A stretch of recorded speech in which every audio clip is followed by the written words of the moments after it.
Bonsoir à toutes et à tous, bonsoir à tous les suiveurs et à tous les inconditionnels de Grégoire Omnisport. Fort soir de Ligue des Champions, c'était le très haut niveau. Le Real Madrid réalise le coup parfait, remontada.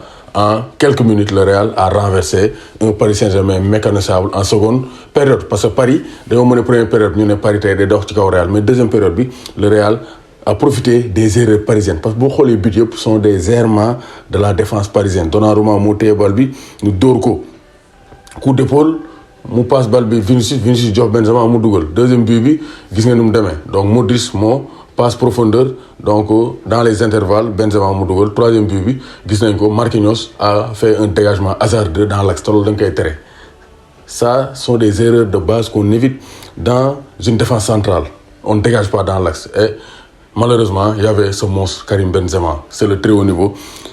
Il a été exceptionnel. Donc le Real a montré que même dos au mur, le Real Madrid est beaucoup plus difficile à éliminer. Et le Paris Saint-Germain a confirmé que c'est toujours une petite équipe en Europe. Moi, actuellement, vraiment, c'est peut-être Marseille, nous demandons, nous commençons des statuts, du wax lu ne mais quand même, c'est le football. Paris aussi, dañu xam ne am na joueurs yoo xam ne vraiment jaratu ñuy nekk ci équipe comme ay Neymar. Neymar, ce n'est plus un joueur de football. Ni ko Daniel Rio la waxee, ça c'est clair. Mbappé, je pense qu'actuellement, le choix est clair. Choix bi leer na. ñu bëri naan na toog Paris mais Mbappé bu bëggee gën a avancer vraiment ñu bëri bëgg nañ Paris Saint-Germain man bëgg naa Paris Saint-Germain mais Mbappé il faut qu'il quitte le Paris Saint-Germain su bëggee atteindre un niveau exceptionnel parce que c'est un joueur de très haut niveau mais lu mu def yëpp waa Paris dañ koy suul parce que mentalement le Paris Saint-Germain a craqué aujourd'hui une énième donc vraiment désillusion une énième déception c'est malheureux parce que le Real était mal en point deuxième période ñëwaat nañ Paris xaw téebal mais après donc Paris a craqué alors qu'il devait maîtriser le match. Tu mènes 1-0 à l'extérieur, il reste 30 minutes à jouer, le Paris doit pouvoir gérer ce match. Mais donc Paris, ils n'ont pas eu les nerfs solides. Le coach aussi donc, était complètement à la plaque parce qu'il n'y a pas Neymar pour équilibrer son équipe, pour renforcer le milieu de terrain et exercer un pressing. Alors qu'Ancelotti Football Kamavinga, Rodrigo a fait du mal vraiment à Nuno Mendes parce que Khaled Lanimom, il a joué sur sa pointe de vitesse. Vinicius exceptionnel.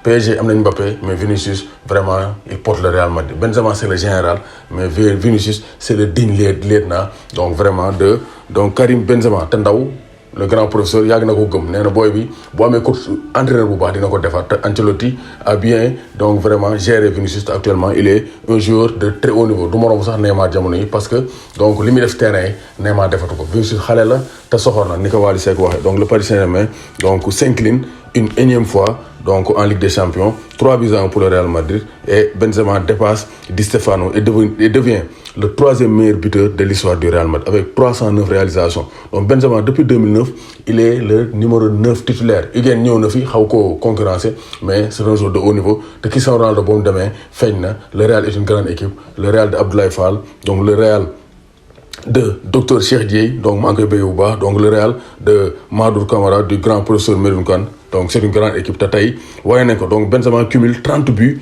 et 12 passes décisives cette saison en 33 matchs donc c'est le très haut niveau et il est loin devant les 13 buts de Vinicius et les 8 buts de Marco Asensio une chose est sûre le Real sera champion de Liga espagnole champion d'Espagne Benzema bu France donc defee ay performances yu baax mu sori Ligue des Champions donc Ballon d'Or bi il fait partie des favoris parce que Messi tey gis nañ ko deuxième mi-temps bi il a été donc vraiment donc un fantôme sur le terrain donc le PSG a craqué encore une fois de plus City s'est qualifié 0 but partout face au Sporting Portugal donc match aller bi le City réglé woon affaire dóor ko 5 donc xale laata soxor na donc Guardiola avait déjà réglé donc son ticket pour les quarts de finale dès la phase aller donc Sénégalais actuellement nag ñuy attaqué donc gars yi ci Twitter bi parce que nee nañ ak Gana Gueye moo leen dal parce que vraiment ça aussi c'est vrai donc loolu mën ko occulter parce que donc ils ont insulté Gana Gueye parce que dafa xawoon laal Kylian Mbappé donc malheureusement Gana dugg na remplaçant mais il n'a pas pu éviter la défaite je pense que sur l'ensemble de la rencontre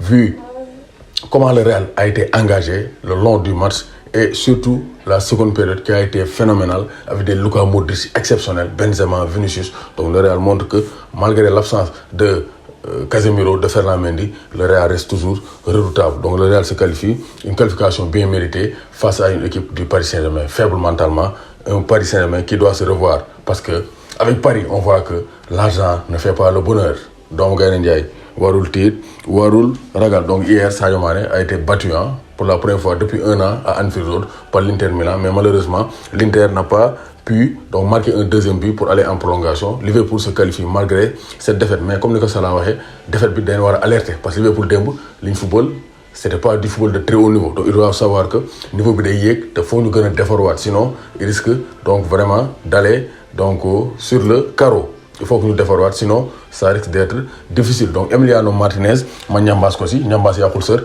nee na il aime l'histoire d'Edouard Mendy. Edouard Mendy, c'est le meilleur gardien au monde. Emiliano Martinez, c'est le gardien international argentin d'Aston Villa. Vainqueur de la Copa América. Donc, Edouard Mendy, c'est le meilleur gardien au monde. Donc, Gane Ndiaye, warul tiit, warul ragal. Mondial Sport, leader de l'équipementier au Sénégal, nous avons proposé des blousons de très haute qualité. Blousons Yagini, vert noir, Rafet du Sénégal, c'est à 20 000 francs. Maillot, nous avons les plus beaux équipements. Nous avons Mondial Sport, leader de l'équipementier au Sénégal, 77 666 03 95, 77 059 99 84. Vous avez une télé, 8000 chaînes à 39 500 l'année. N'hésitez pas à contacter donc le 77 535 97 62 avec Sartec IPTV Méga.